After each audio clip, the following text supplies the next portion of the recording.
The one thing I love about The Imposter is that every time I listen to an episode of it, I feel like I'm completely tripping out. So many of our shows, for obvious reasons, really try to be of the moment. The Imposter was a little different in that it was ahead of its time. Everything about it, in terms of how it was made, in terms of how it sounds, in terms of what it talked about and how it talked about those things, always felt just a little ahead of the moment. And as is often the case with things that are ahead of their time, it maybe didn't get the audience or the support it ought to have had or it needed, but it was a great show. And I think it's even better in retrospect. And this episode about Canadian-born electronic music pioneer Mort Garson, it doesn't sound like anything else Canadaland produces, but it doesn't sound like most other podcasts either. The episodes hold up so well. And to find like just such weird trivia that like, not just the music that was used for the TV broadcast of the moon landing, but the sounds that we all understand to be the sound of space was created by this like Jewish guy from New Brunswick, right? Like that's a weird little piece of trivia that whatever, it would be super interesting just to throw that away. But to actually build a whole episode telling the history of this and getting into synthesizers themselves and when they debuted at the Museum of Modern Art.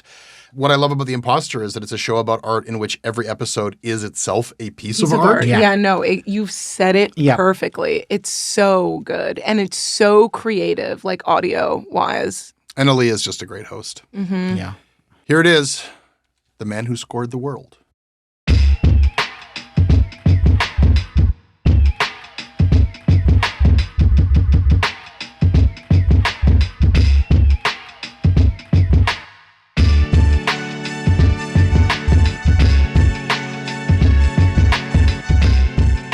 From Canadaland, this is The Imposter, and I'm Aaliyah Pabani.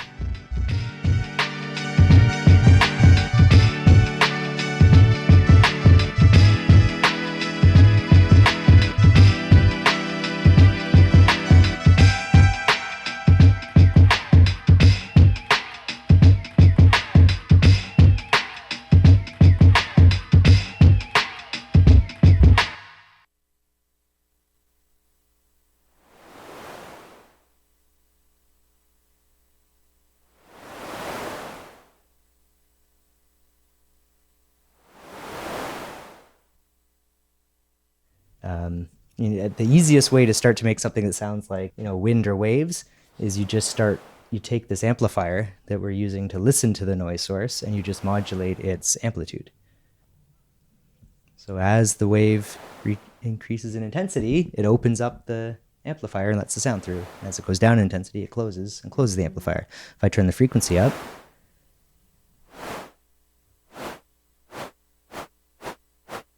it does this more frequently because now it's hitting its maximum more frequently. This is Paul Finley. He's got a PhD in nuclear physics and he's been playing guitar for 25 years. But the thing that put him on the path to becoming a synthesizer enthusiast was this remix of a Chemical Brothers song by the Micronauts from 2007. It's got this drum loop that slowly morphs into just noise, but with this like the same loop and everything, and then slowly over top of that, a new beat comes on.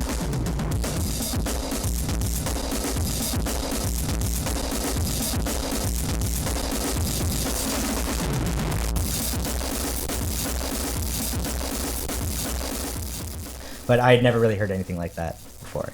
I was just like, I need to know how they did that. How do you make those sounds, basically? And that was it. He bought himself his first synthesizer. It was called an ARP Axe with 2 X's, and you could only play one note at a time. He tinkered with it for a while, but it had a pretty limited range. So he sold that synth for another one, traded some in, bought some more, and he slowly fell into the world of modular synthesizers. Over time, he built up to the room we were standing in, a small condo office space that kind of looked like a county museum for modular synths. And if you haven't seen one of these things before, the most recognizable comparison I can think of is those old telephone switchboard cabinets where an operator had to sit there and patch you through to the person you were calling.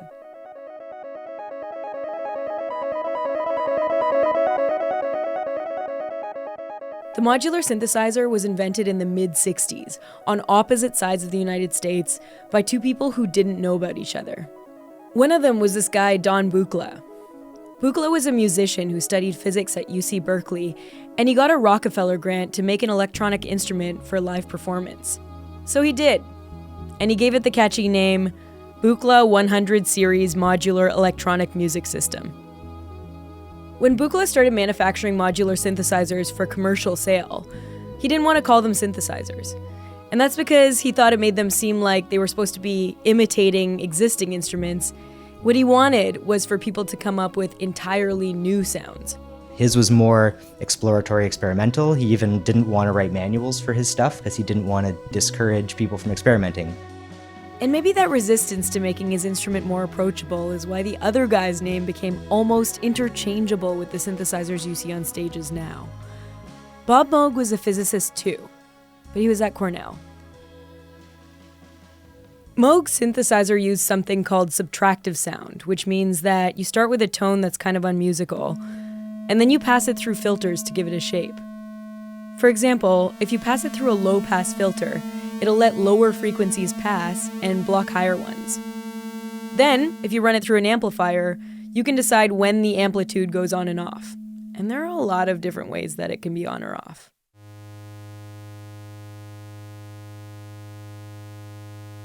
So this is a square wave. Okay. Looks like a square. And that's why it's called square wave. Okay. So I'll go through the typical waves. So this is square. It's good to start with maybe sine.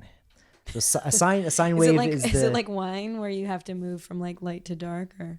Yeah, kind of actually, because a sine wave is a pure tone. That I was mentioning that listen to a sine wave, you just get pure harmonics. Nothing extra. Now it's very, very hard to make a pure sine wave, so you'll always have a little bit of overtones in there. I'm just turning up the frequency now. If any dogs are listening, this is gonna get. I won't go too high.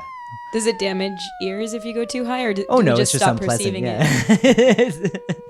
It's just not pleasant. But this is a sine wave, so it's sort of very vanilla.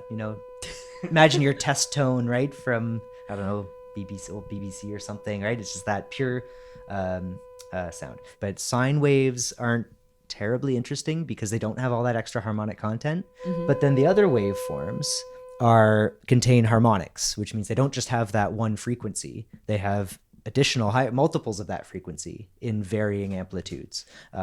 So this is a triangle wave. It's one of my favorite waves. It's more like an oboe. It's maybe a little hollow sounding. So if you turn it down.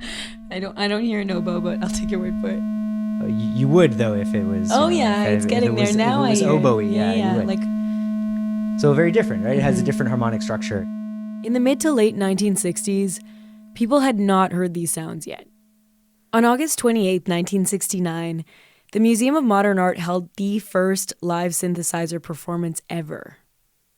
It was part of their Jazz in the Garden series, and it included performances by more traditional jazz and blues groups like the Muddy Waters Blues Band. On the night of Moog's synth concert, 4,000 people crammed into MoMA's Sculpture Garden. That was 4 times the number of people who had come for the other shows. And this was experimental sound art. But not everyone loved it. One review said that it had, quote, all the musical persuasiveness of lobotomized Hal in 2001: A Space Odyssey singing on a bicycle built for 2.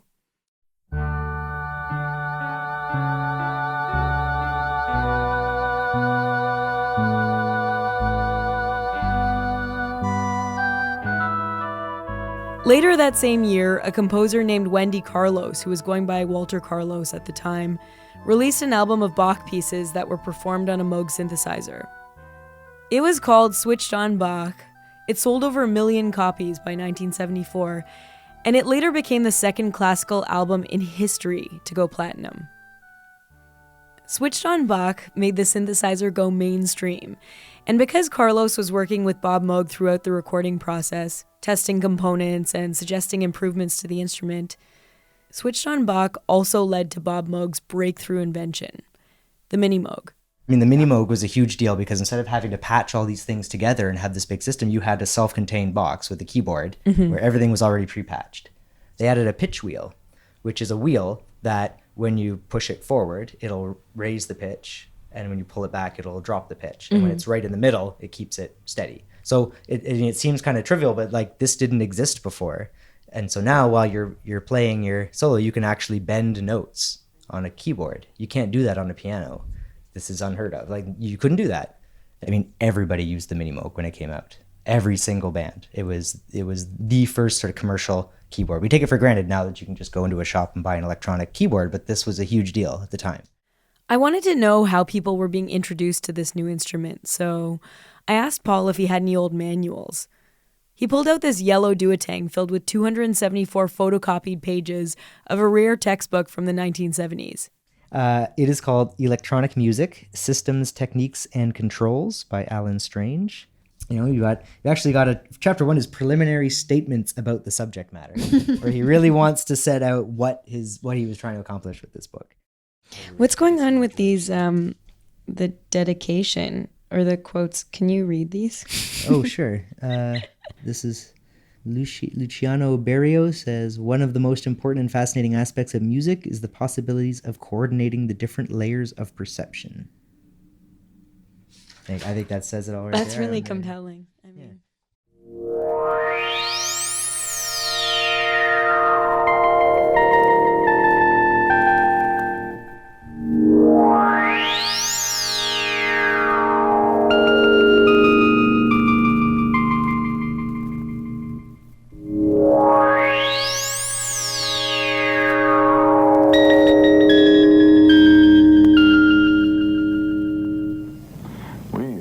I think, get a little blasé in our country, living in the midst of all the technical miracles that we have. On July 20th, 1969, CBS broadcasted the Apollo 11 moon landing, live with commentary by Walter Cronkite. That broadcast was 6 hours long, and it was a lot of blips and control room sounds. So to keep the people excited, they intermittently played this 6.5-minute montage of footage from space, and it was soundtracked by a composer named Mort Garson from St. John, New Brunswick.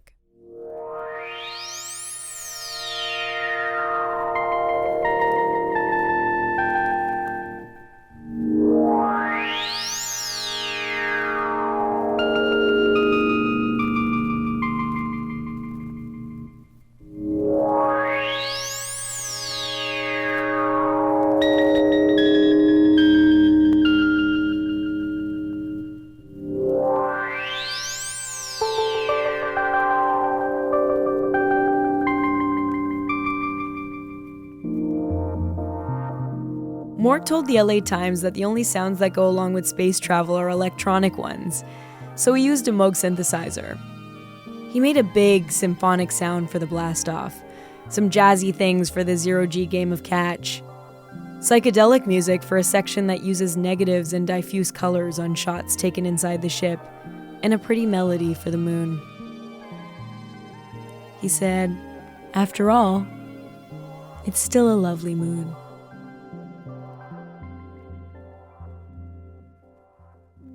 And even though the first synthesizers had hit the market in the mid-60s, they cost the equivalent of about $90,000 today, and they took up the better part of a room. Mort Garson was one of only 28 musicians who owned one. I went to a convention where they were showing different keyboards and things, and I met Mr. Moog there. So I got very friendly with him, and I brought him over to the house, and I said, I want you to hear some of the things. I got a Moog, and I did some things on him. And I started to play things on his instrument. And he just sat there, didn't say nothing, So finally I said, what do you think, Mr. Moog? He says, do you know any ladies?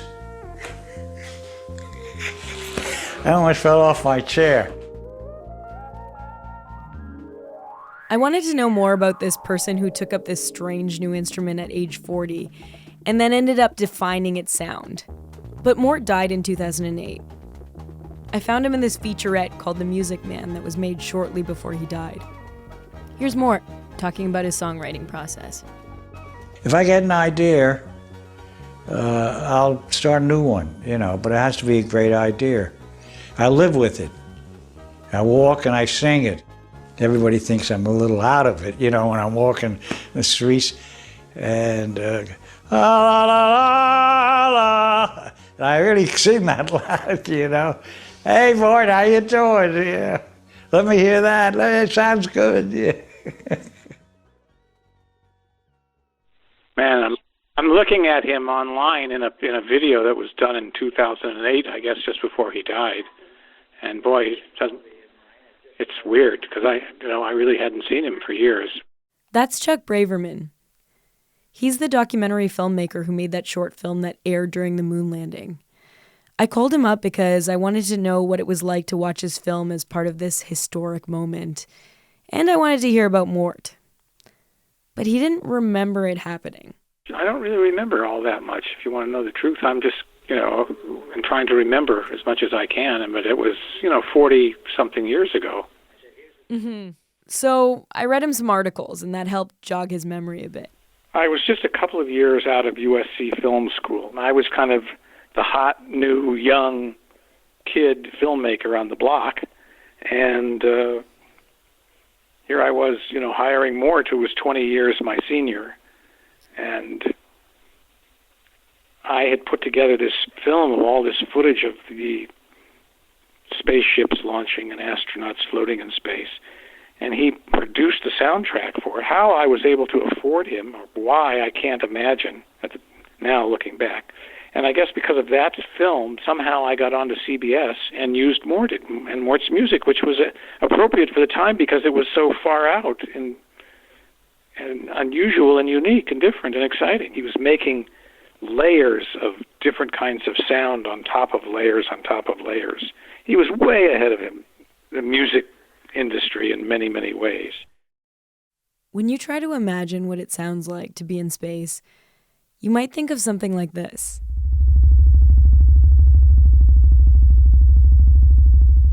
But there isn't actually any sound in space because you need oxygen to be able to hear sound, or at least we do.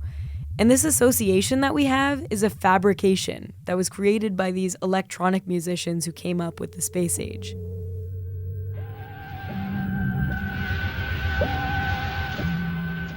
The 1956 sci-fi classic, Forbidden Planet, was the first film in any genre with an entirely electronic score, and it was made by electronic music pioneers, Beebe and Louis Barron. This was a decade before the synthesizer, so they built their own circuits to make the sounds. Beebe said that their method was to just throw out anything that sounded like a conventional instrument. She said that she just knew instinctively that that's what it had to sound like when you're traveling through space. Sputnik launched in 1957, and as the space mission became a national priority for America, the synthesizer provided the soundtrack for Americans to get on board. And in order to be able to picture space, people had to hear it.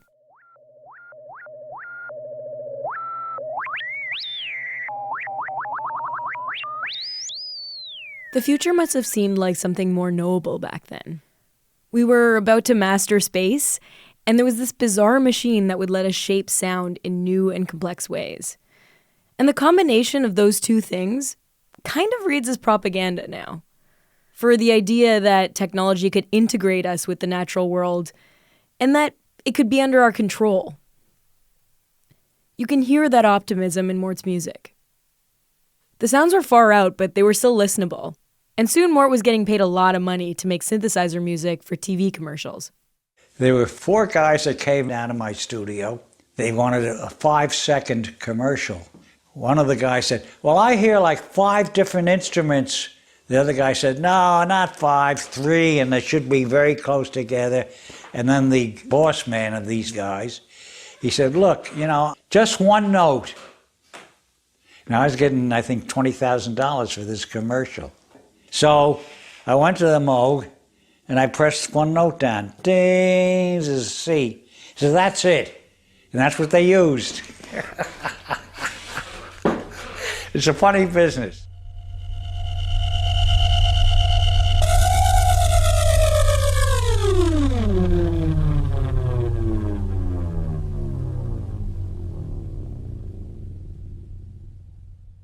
Around the same time, there was another school of thought with a totally different approach to the synthesizer.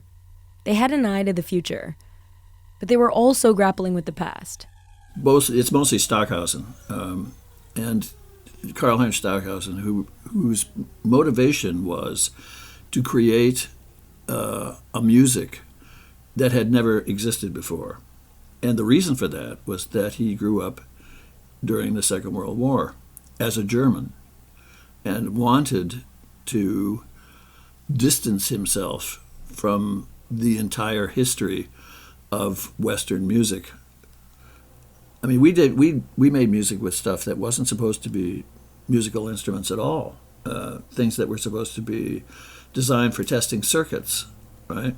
We thought that what we were doing was producing something, exploring areas that had never been touched on before. Jim Montgomery was a founding member of the Canadian Electronic Ensemble, which is the oldest live electronic performing group in the world.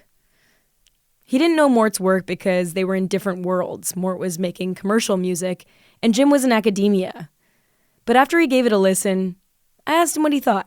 It's really good. For that period, he's clearly a master of that particular instrument. The problem of how to get the same kind of expressivity that you can get, that a violinist gets when they play a violin, or a pianist can get from a piano, was one of the first major difficulties for people who were trying to use analog synths as I prefer to think about them as extensions of traditional instruments rather than replacing traditional instruments. Mm-hmm. My appreciation for the technical ability, and because we were all working with the same difficulties. And maybe those early difficulties are why Moog made the instrument more usable over time. He simplified the design so that it could be controlled with a keyboard and easy to use for live performances. But those later models didn't have the sonic range of the earlier system. And since the mid-90s, people have been going back to the modular synth for that classic sound. A lot of that is just that it's hands-on. You can get your hands on it. You can actually make the connections. You can turn the knobs. You can feel much like a person playing a traditional instrument can. You're playing a vibrato on a violin, you move your finger and look at that. That's what happens, right? You push down harder on a key on a piano and it gets louder. That visceral, physical connection to the stuff is what you get with modular synths.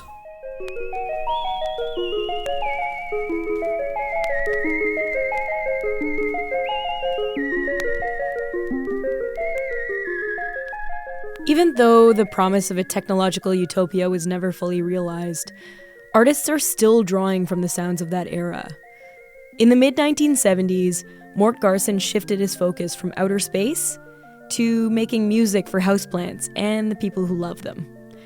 This is a song from Mort Garson's last album, Mother Earth's Plantasia.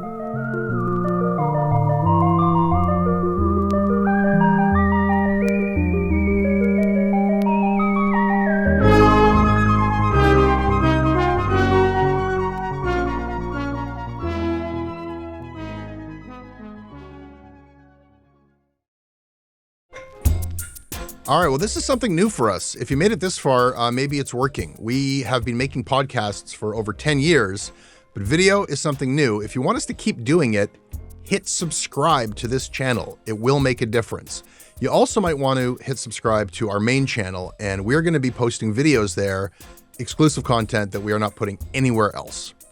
Also, Canadaland is a audience-supported news organization. We need people to support us directly, and we have an incredible membership program. You'll get ad-free versions of all of our podcasts. You'll get discounts and exclusive access to our merchandise. You'll get invites and early access and discounts to our live and virtual events. More than anything else, you will be keeping journalism alive in this country. To help us out, and we rely on it, go to canadaland.com/join.